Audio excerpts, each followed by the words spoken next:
Hello বন্ধুরা, welcome back to my channel. তো আগের ভিডিওর লাস্টে আমরা দেখেছিলাম যখন হোয়ানা লিদাও কোম্পানির সামনে দিয়ে যাচ্ছিল, সেখানে সে দেখে বিলবোর্ডে তারই প্রপোজাল লাগানো আছে, কারণ লিদাও গ্রুপের বলার ছিল যে তাদের আইডিয়া নাকি হোয়ানা চুরি করেছে। নেক্সট সিনে আমরা একটা ম্যাগাজিন দেখি যার ফ্রন্ট পেজে মিং অ্যান্ড মিস্টার গাওয়ের ফটো ছিল। অ্যাকচুয়ালি এই ম্যাগাজিনটি মিস্টার গাওয়ের ড্যাড ছাপিয়েছিল, কারণ সে মিস্টার গাওকে মিংমিংয়ের সাথে যে কোনো হালে বিয়ে দিতে চায়। কিছুদিন পর মিস্টার গাও হোয়ানাদের কোম্পানিতে আসে, আর তাকে দেখে হোয়ানা খুশি ছিল, কারণ সে জানতো মিস্টার গাও আসবে। আর হোয়ানার বসও হোয়ানার উপর অনেক বেশি ইমপ্রেস হয়েছিল, কারণ শুধুমাত্র তার জন্যই তারা আজ লিদাও কোম্পানির সাথে কাজ করতে পারছে। এরপর লিফটে হোয়ানাকে মিস্টার গাও বলছিল, তোমার প্রপোজাল আমার অনেক ভালো লেগেছে, আমি চাই পার্সোনালি তুমি এই প্রজেক্টে আমার সাথে কাজ করো। কাল ঠিক এই টাইমে অফিসে এসে আমার সাথে দেখা করো, এটা বলে সে তো চলে যায়। বাট হোয়ানা হ্যাপি ছিল যে আমি তো এটাই চাইছিলাম। বাট তখনই একটি ব্যাড খবর তাকে জানানো হয় যে মিং এসেছে, আর সেও তার বসের কাছে একটি প্রস্তাব রাখে। অ্যাকচুয়ালি মিং যেহেতু এক কোটিপতি বিজনেসম্যানের মেয়ে, তাই সে এখানে হোয়ানার বসকে লোভ দেখাচ্ছিল যে আমি তোমার সাথে খুব বড় একটি ডিল করব, বাট এই ডিলের একটাই শর্ত, এই মেয়েটিকে জব থেকে ফায়ার করতে হবে। হোয়ানার বসও জানতো যে এখন হোয়ানা হচ্ছে তার জন্য সোনার ডিম পাড়া হাঁস, তাই সে তাকে এত সহজে থোড়ি ফায়ার করবে। তাই সে বলে, সরি ম্যাডাম, আমরা আগেই লিদাও কোম্পানির সাথে এগ্রিমেন্ট সাইন করে নিয়েছি, আর এমনিতেও হোয়ানা আমাদের কোম্পানিতে জব করছে বেশি দিনও হয়নি, তাই তাকে আমরা ফায়ার করতে পারবো না, এটা আমাদের কোম্পানির রুলের এগেনস্ট, সরি ম্যাম।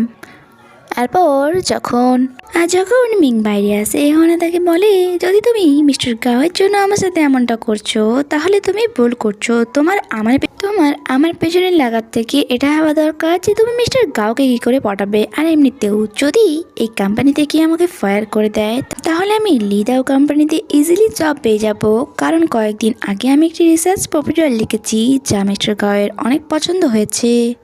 তার কথা শুনে মিংও ভাবে এই মেয়েটি ভুল কিছু তো বলেনি।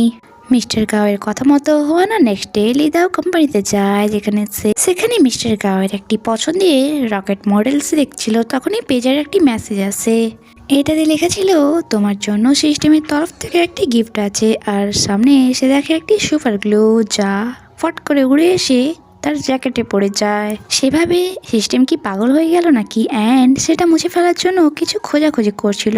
তখনই পেছন থেকে মিস্টার গাও চলে আসে, অ্যান্ড অ্যাক্সিডেন্টালি তার দুজনেই জামার সাথে চিপকে যায়। হোয়ানার তো অনেক বেশি লজ্জা লাগছিল। মিস্টার গাও তাকে ছাড়ানোর চেষ্টা করে, অ্যান্ড অনেক টানাটানির পর যখন তারা দুজনে আলাদা হয় না, তখন সে তার ড্রেস খোলা শুরু করে, আর তার বডি দেখে তো হোয়ানার অনেক বেশি লজ্জা লাগছিল। হোয়ানা বলে, ওয়েট, আমার কাছে অন্য উপায় আছে, বাট তার জন্য কাঁচি লাগবে। আর যা শুনে মিস্টার গাও বলে, ওকে চলো, অ্যান্ড তাকে জড়িয়ে ধরে বাইরে রিসেপশনে আসে। আর এখানে অফিসের সমস্ত স্টাফ তাদের কি অবাক হয়ে দেখে যাচ্ছিল। মিস্টার গাও রিসেপশনে এসে একটি কাঁচি নেয়, যা দিয়ে সে নিজের শার্ট কাটছিল, বাট হোয়ানা বলে, ওইটা এটা হচ্ছে না, আমাকে দিন। দুজনে অনেক বেশি ক্লোজ ছিল, আর হোয়ানা যখন কাঁচি দিয়ে কাটে তা একটি হার্টের শেপ নিয়ে নিয়েছিল। আর যা দেখে হোয়ানা বলে, আরে বাহ, এটা তো একদম হার্ট লাগছে। যা শুনে মিস্টার গাও তার দিকে দেখে। হোয়ানা বলে, সরি, আমার জন্য আপনার ড্রেসটা খারাপ হয়ে গেল। মিস্টার গাও বলে, যতবারই তোমার সাথে দেখা হয়েছে ততবারই আমি কোনো প্রবলেমে পড়েছি, তাই এবারে পড়বো না, এমনটা কি হয়? এটা বলে সে সেখান থেকে চলে যাচ্ছিল, বাট তার ফেসে একটি স্মাইল ছিল, তার লাড্ডু তার মনে ফুটছিল।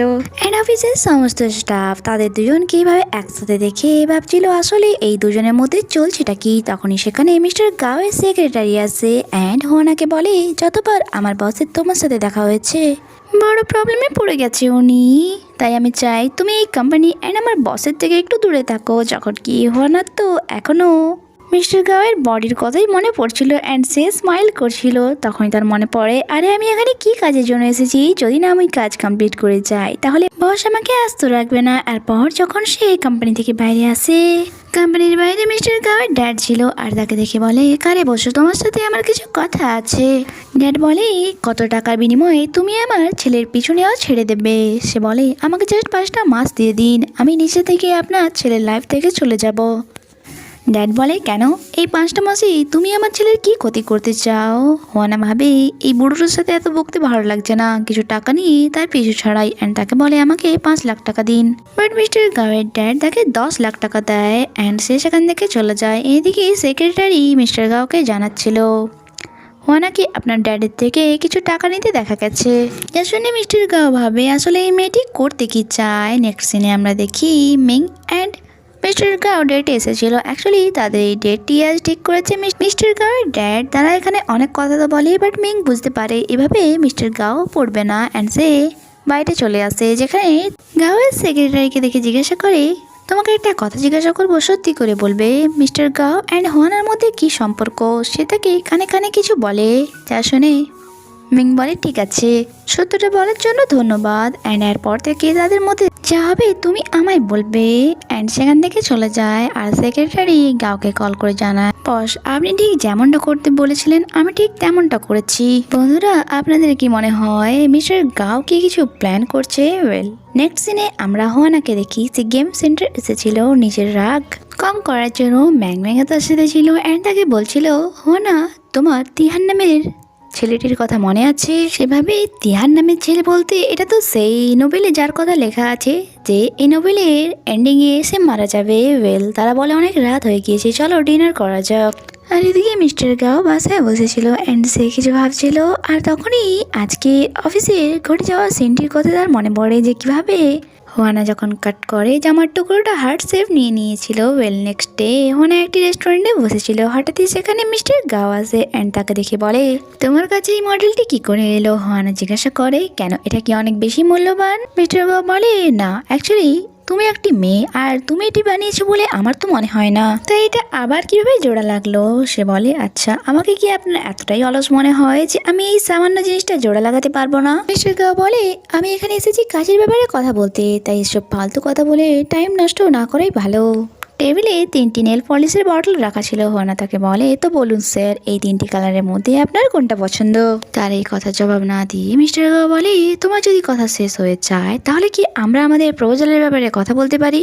হোয়ানা একটি রেড কালারের নেল পলিশের বটল খুলে তা ওই মডেলটিতে লাগাতে যাচ্ছিল। তখনই মিস্টার গাও তার হাত ধরে নেয় অ্যান্ড বলে, তোমার কোনো অধিকার নেই কারোর পরিশ্রমের উপর এভাবে নেল পলিশ লাগানো। আর এমনিতেও তুমি একটা মেয়ে, তাই তোমার কি মনে হয় না নেল পলিশ হাতে লাগানোর জায়গায় তুমি মডেলে লাগাচ্ছ এটা একটা পাগলামি? সে বলে, আচ্ছা অন্যের পরিশ্রমটা আপনি দেখতে পাচ্ছেন, বাট আমি এত পরিশ্রম করে যে প্রপোজাল লিখেছি তা আপনি দেখতে পাচ্ছেন না। এটা শোনা মাত্রই সে তার হাত ছেড়ে দেয় অ্যান্ড এখানে এপিসোডই শেষ হয়। বন্ধুরা আগে কি হয় তা জানতে স্টে কানেক্টেড। Bye bye.